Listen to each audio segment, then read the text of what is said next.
안녕하십니까. 네거티브 정치 캠페인 연구원장 박용상입니다. 오늘은 커뮤니케이션 메시지에 대해서 알아보겠습니다. 정치에서 커뮤니케이션, 즉 상호 의사 전달은 가장 기본이자 가장 중요한 부분입니다.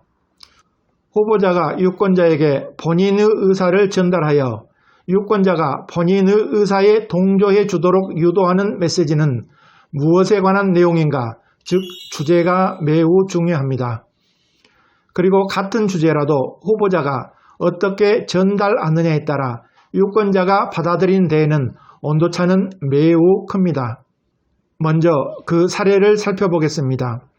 국가에서 KTX 일부 노선을 민영화하기 위해 여론조사를 했습니다. 그런데 질문을 두 가지로 만들어 국민들에게 물어봤습니다. 하나는 KTX의 일부 노선을 사기업에 매각하는 것에 찬성하십니까? 와 다른 하나는 고속철도의 경쟁체제 도입에 찬성하십니까? 이렇게 물었습니다. 이 질문에 대한 대답을 보면 KTX의 일부 노선을 사기업에 매각하는 것에 찬성하십니까에 대해서는 반대가 엄청 많았는데 고속철도의 경쟁체제 도입에 찬성하십니까에 대해서는 KTX의 일부 노선을 사기업에 매각하는 것에 찬성하십니까에 비해 찬성하는 비율이 훨씬 높게 나왔습니다. 그런데 사실 이 질문은 같은 내용입니다. 고속철도를 경쟁체제로 전환하기 위해서는 국가 독점 운영이 아니라 민영화해야 여러 기업이 참여해서 경쟁체제가 됩니다. 국가에서 고속철도 회사를 2개 만들어 국가가 만든 회사끼리 경쟁할 수는 없으니까요. 그럼에도 불구하고 두 질문에 대한 대답은 천지차이였습니다. 이처럼 똑같은 내용이더라도 어떻게 말하느냐, 어떤 방법으로 전달하느냐에 따라 유권자의 반응이 크게 달라집니다. 따라서 유권자에 대한 메시지를 어떤 식으로 포장하고 어떤 방법으로 전달해야 유권자들을 더 잘 설득할 수 있을지 메시지를 전달할 때 신중에 신중을 기해야 합니다.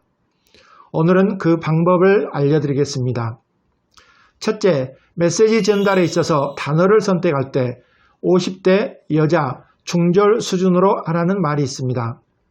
연령은 50대이고 성별은 여성이며 학력은 중졸 수준인 유권자와 대화한다고 생각하고 그에 맞는 방법과 단어를 찾아 대화하라는 이야기입니다. 제 경험으로는 가장 알아듣기 힘든 대화자는 주로 학자들이 많았습니다. 본인의 지식에 자부심이 큰 교수님들은 본인들의 학식을 자랑하느라고 그런지 어려운 단어나 전문 용어, 문법에 맞지 않는 어려운 문장을 사용하여 설명을 알아듣기가 힘들 때가 많았습니다. 또한 의사선생님들의 진료 차트를 보면 알아보기 힘든 꼬부랑 글씨로 써놓아 환자들의 입장에서는 무슨 내용인지 알아볼 수가 없습니다.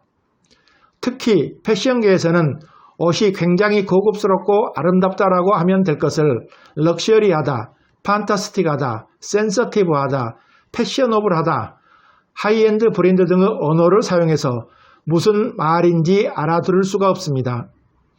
패션 디자이너들은 그렇게 표현하면 본인의 가치가 올라가고 옷의 가치가 올라가서 옷을 비싸게 팔 수 있습니다.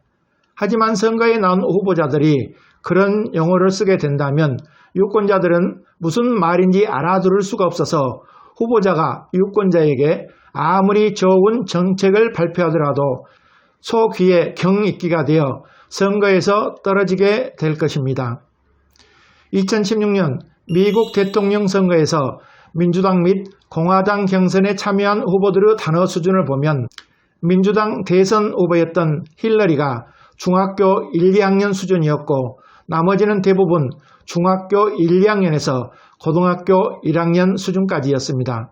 그런데 당시 대통령에 당선되었던 도널드 트럼프의 단어 수준은 초등학교 4학년 수준으로 다른 후보가 보기에 가장 무식한 후보처럼 보였지만 가장 지지율이 높아 대통령에 당선되었습니다.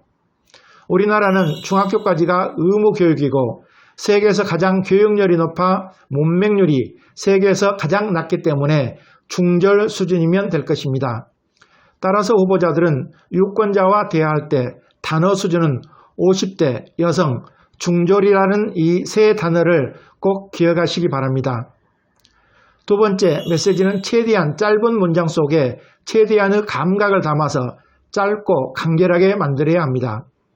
시간이 갈수록 정치인의 연설이 점점 간결하고 쉬워지는 추세입니다. 유권자들은 길고 복잡하며 생각하게 만드는 메시지는 싫어합니다. 짧은 메시지는 간결하게 요약된 메시지입니다. 간략하면서도 사력있고 짧으면서 세련되고 간결해도 어려운 이슈의 내용이 모두 함축되어 있어야 합니다. 메시지가 강력한 임팩트를 가지고 있는지를 판단할 수 있는 좋은 방법은 그것을 한 문장으로 묘사할 수 있는가 하는 것입니다. 조사를 통해 유권자들이 가장 절실히 요구하는 문제들을 담아낼 수 있는 개념을 일상생활에서 쓰는 가장 쉬운 영어로 쉽게 표현할 수 있어야 합니다. 짧고 간결한 메시지의 국내 사례로는 김영삼 대통령의 신한국 건설, 노태우 대통령의 보통 사람의 위대한 시대, 김대중 대통령의 준비된 대통령 등이 있고, 외국 사례로는 미국 클린턴 대통령의 문제는 경제야 바보야, Is economy stupid, 오바마 대통령의 변화, 체인지와 Yes we can, 우리는 할 수 있어 등이 있습니다. 짧고 간결한 메시지는 쉽게 얻을 수 없습니다. 그것을 얻기 위해서는 항상 우선순위를 기억해야 합니다. 그렇다면 이런 메시지를 만들기 위해서 어떻게 해야 할까요? 당선된다면 최우선순위는 무엇이 되어야 할까 하고 항상 이 부분에 대해 생각하고 적어보고 수정해 가야 합니다. 이런 것들이 자연스럽게 몸에 배게 하기 위해서는 우선 기본적인 질문에 답하는 일부터 시작해 보십시오.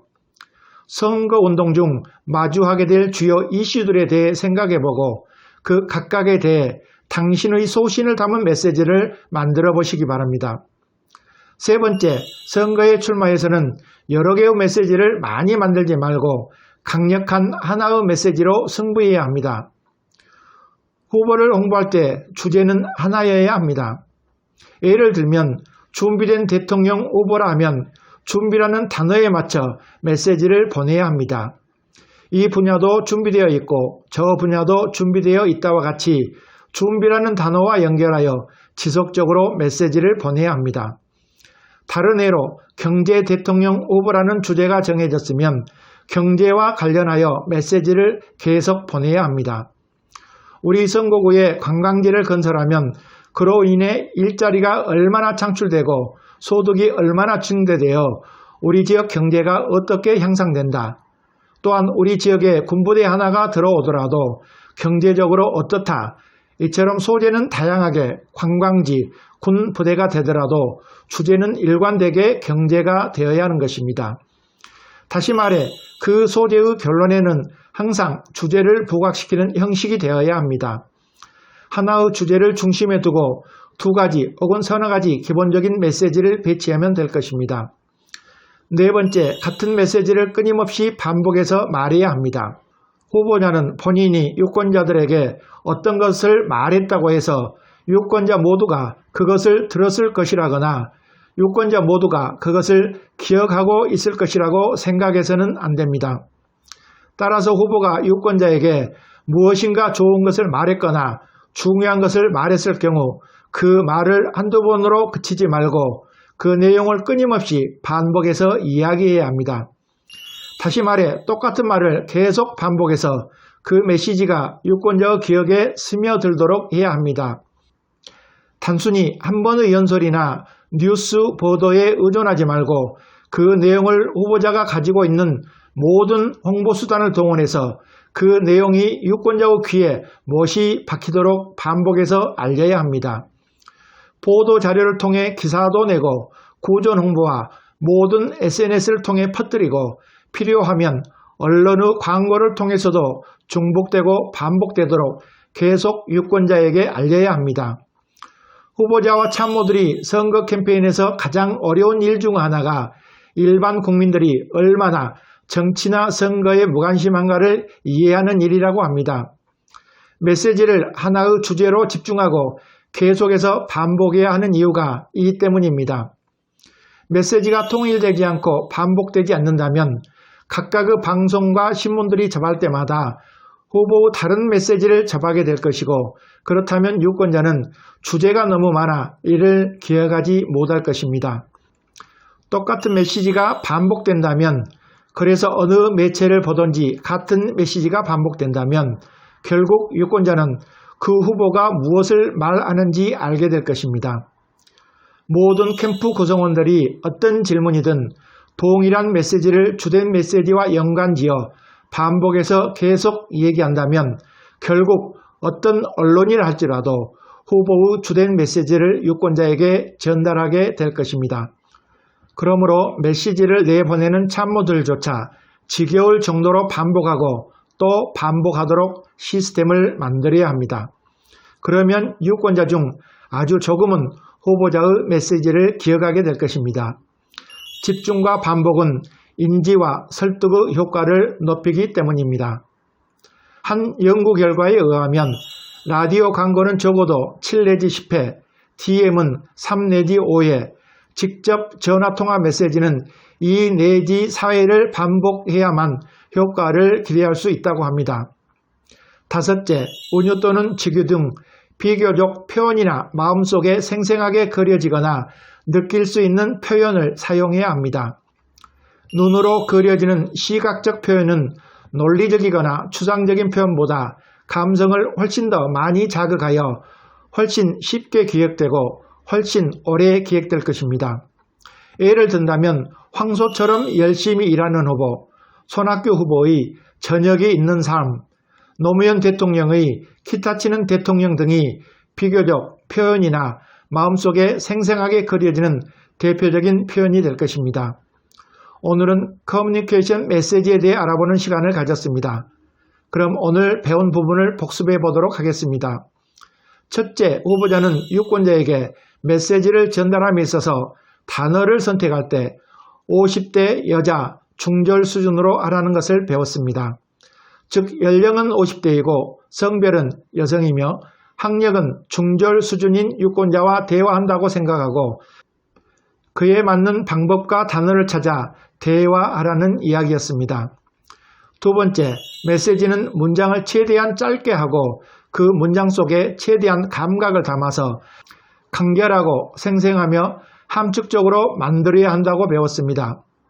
짧고 간결하게 요약된 메시지를 만들어야 한다는 것이었습니다. 세 번째, 선거에 출마해서는 여러 개의 메시지를 많이 만들지 말고 강력한 하나의 메시지로 승부해야 한다는 것이었습니다. 주된 메시지가 많으면 어느 것 하나도 뚜렷하게 부각되지 않으니 임팩트가 강한 메시지 하나로 승부를 봐야 한다는 것이었습니다. 네 번째, 같은 메시지를 끊임없이 반복해서 말해야 한다는 것이었습니다.